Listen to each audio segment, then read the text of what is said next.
Hi friends, मु सुजाता आपण मानक स्वागत करुछि मो यूट्यूब चैनल को। आज आमे सावित्री व्रतर महान विशेषता विषय रे जानिबा। हिंदू धर्म रे सावित्री व्रतर बहु महत्व रही अछि। प्रत्येक महिला निज जीवन रे सावित्री व्रत को पालन करिथांती। सावित्री व्रतटी सेमानंक पई होइथाय एक बहु विश्वास और स्मरणीय पूजा और व्रतर दिन। सावित्री व्रतर आरंभर प्रथा को नहीं एही भिडियोटी प्रस्तुत करा जाई अछि। एथिरे आमे जानिबा सावित्री व्रत केउ कारणरू आरंभ होइथिला और सावित्री व्रतर महत्व सब कौन रही अछि और सावित्री व्रत दिन आमे केउ नीति नियम पालन करिबा द्वारा आमको एही व्रतर शुभ फल निश्चिंत रूप रे मिलि थाए ओ एही दिन रे एमिति केउ कार्य रही अछि जाहाको करिबा द्वारा अशुभ फल मिलि थाए। तेणु एही कार्य को आमे एही सावित्री व्रत दिन कदापि करिबा उचित नुहे। एथिप्रति निश्चिंत रूपे सावधान होई रहिबा। एबे आसंतु जानिबा सावित्री व्रतर आरंभ विषय रे। सावित्री व्रतर आरंभ पौराणिक कालरू होइथिबार विश्वास करा जाए। एही व्रत महाभारत और पद्मपुराण रे उल्लेख मिले। सावित्री थिले मधुर्य और गुणरे पूर्ण एवं देवी सरस्वतींकर अंश अवतार। से बृहदत्थ राज्यर राजा अश्वपति और रानी मालवींकर कन्या।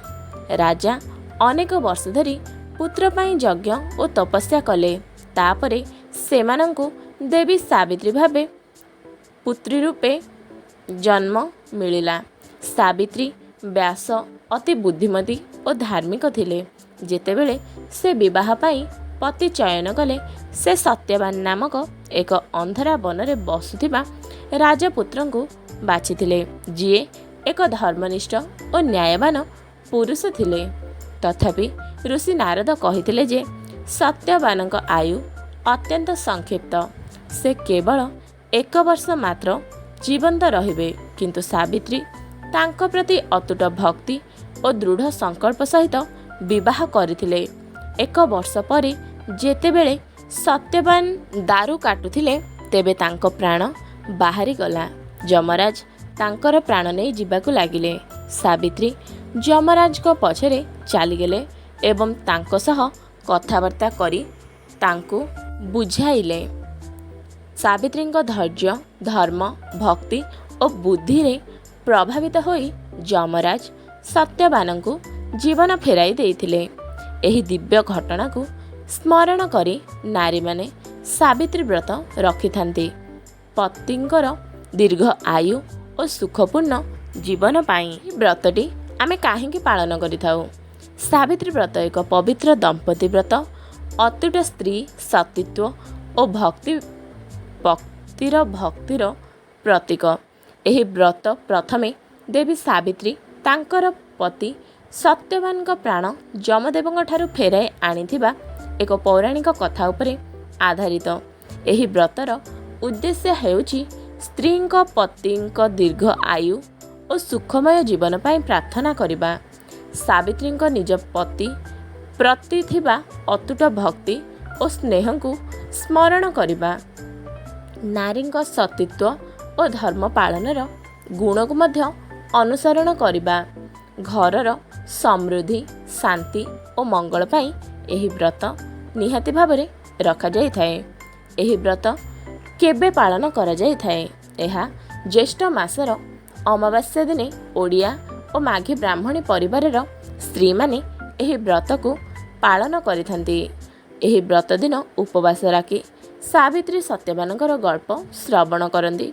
बट वृक्ष को पूजा करी बा ताहाकु परिक्रमा करी तांतु बंधा जाए। एही व्रत स्त्री मानक स्नेह, श्रद्धा और धैर्यर प्रतीक भावरे परिचित। सावित्री व्रत गल्परू आमे कौन शिखिपारू? दृढ़ संकल्प और धैर्य।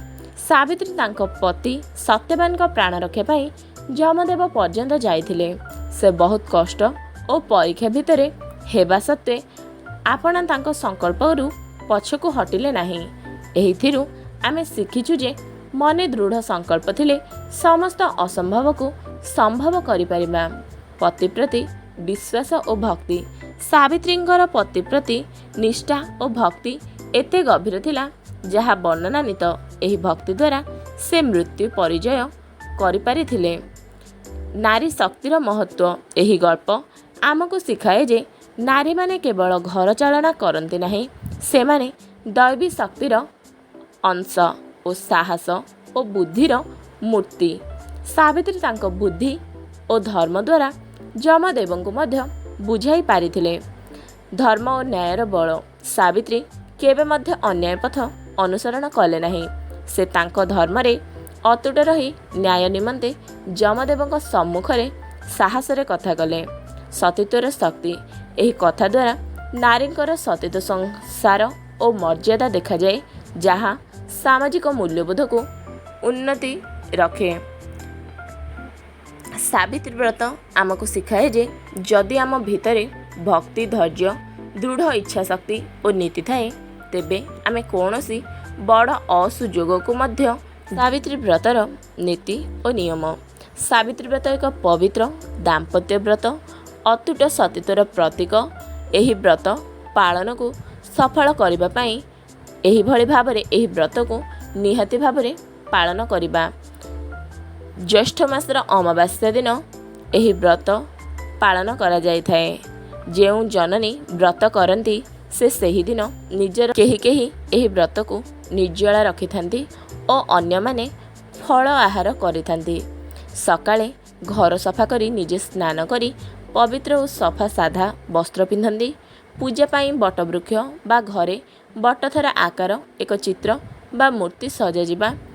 ହଳଦୀ କୁଙ୍କୁମ ନୈବେଦ୍ୟ, ତାନ୍ତୁ ବା ଧାଗା, ଫୁଲ, ଫଳ, ଦୀପ, ଧୂପ, ବିଭିନ୍ନ ପଣ, ଲିଖିତ ସାବିତ୍ରୀ କଥା କହି ଏହି ବ୍ରତକୁ ପାଳନ କରାଯାଏ। ବଟ ଗଛ କିମ୍ବା ତାହାର ଚିତ୍ରକୁ ତାନ୍ତୁ ବାନ୍ଧି ବୃତ୍ତାକାରରେ 3 ଥର ପରିକ୍ରମା କରାଯାଏ। ଧାଗା ବାନ୍ଧିବା ସମୟରେ ମନେ ପ୍ରାର୍ଥନା କରାଯାଏ ପତିଙ୍କର ଦୀର୍ଘ ଆୟୁ ପାଇଁ। ବ୍ରତୀ ଜନନୀମାନେ ବସି କିମ୍ବା ପଣ୍ଡିତଙ୍କଠାରୁ ଏହି ପବିତ୍ର କଥା ଶୁଣିଥାନ୍ତି। ବ୍ରତ କଥା ପଢ଼ିବା ସମୟରେ ଶ୍ରଦ୍ଧା ଓ ଧ୍ୟାନ ରଖିବା ଦରକାର। ଫଳ, ମିଠା, ମଣ୍ଡା ପରି ବିଭିନ୍ନ ପ୍ରସାଦ ପ୍ରସ୍ତୁତ କରାଯାଏ। ବ୍ରତ ଶେଷରେ ଏହି ପ୍ରସାଦକୁ ବାଣ୍ଟି ଖାଉଥିବା ମଧ୍ୟ ଦେଖାଯାଇଅଛି। ସନ୍ଧ୍ୟାବେଳେ ଦୀପର ଆଧାରରେ ପରେ ବ୍ରତ ଶେଷ ହୁଏ। କେହି ଲୋକ ସେହି ରାତି ଅନ୍ତିମ ଯାଏ ଉପବାସ କରନ୍ତି। କେଉଁମାନେ ବ୍ରତ ଶେଷ କଲେ ପ୍ରସାଦ ଖାଆନ୍ତି। ଏହାର କିଛି ନୀତି ଓ ନିୟମ ଯାହାକୁ ଆମେ ନିହାତି ଭାବରେ ମନେ ରଖିବା ଆବଶ୍ୟକ। ପୂଜା ସମୟରେ ମନ, ବଚନ, କାୟାରେ ପବିତ୍ରତା ରଖିବା। କୌଣସି ତିରସ୍କାର, ରୁଷା, କ୍ରୋଧ ଏବଂ ଅଶୁଭ କାମନାରୁ ଦୂରେଇ ରଖିବା। ଅନ୍ୟ ସ୍ତ୍ରୀ ପତିଙ୍କ ଭଲରେ ଆଶା ଓ ଭକ୍ତି ଦ୍ୱାରା ଏହି ବ୍ରତ କରାଯିବା। ଏହି ବ୍ରତ ପତିପରାୟଣା ନାରୀ ଶକ୍ତି ଏବଂ ଧର୍ମ ପଥରେ ଅତୁଟ ରହିବାକୁ ଶିକ୍ଷା ଦେଇଥାଏ। ସାବିତ୍ରୀ ବ୍ରତ ଦିନ ଏହିଭଳି କିଛି କାର୍ଯ୍ୟ ରହିଅଛି ଯାହା କରିବା ଉଚିତ ନୁହଁ, ଯାହାଦ୍ୱାରା ବ୍ରତର ସୁଫଳ ଆମକୁ କଦାପି ମିଳିବ ନାହିଁ। ସାବିତ୍ରୀ ବ୍ରତ ଏକ ଅତ୍ୟନ୍ତ ପବିତ୍ର ଦିନ ହେବାରୁ ଏହି ଦିନ କିଛି ବିଶେଷ କାମରୁ ବଞ୍ଚି ରହିବାକୁ ପୌରାଣିକ ଓ ଲୋକ ପ୍ରଚଳିତ ଧାରଣାଗୁଡ଼ିକ ରହିଛି। ସେହି ଧାରଣାଗୁଡ଼ିକ ହେଉଛି ଅନ୍ତଃଶୁଚି ଭଙ୍ଗ କରିବା, ମନ, ବଚନ, ଶରୀର ଶୁଚିତା ଭଙ୍ଗ କରିବା, ରୁଷା, କ୍ରୋଧ, ଖରାପ କଥା କହିବା, ଅପବାଦ ଦେବା। ଏହା ବନ୍ଧନୀୟ। ଅନ୍ୟକୁ ଅପମାନ କରିବା। କୌଣସି ମହିଳା, ବୃଦ୍ଧ ବ୍ୟକ୍ତି ବା ବ୍ରତୀ ଜନନୀଙ୍କୁ ଅପମାନ କରିବା ନାହିଁ। ତୀବ୍ର ଭାଷା ବ୍ୟବହାର କରିବା ନିଷିଦ୍ଧ। ମାଂସ, ମଦ୍ୟ, ତାମାକୁ, ମାଛ, ଅଣଶୁଦ୍ଧ ଖାଦ୍ୟ ବିଲକୁଲ ନ ଖାଇବା। ବ୍ରତ ଦିନ ଘରେ ଶାନ୍ତି, ପବିତ୍ରତା ଓ ମିଳିତ ସୂତ୍ର ରହିବା ଦରକାର। କୌଣସି ପ୍ରକାରର ବିବାଦ ଅପଶୁଭ ମନାଯାଇଥାଏ। ଶରୀର ଶୌଚ ରହିବା।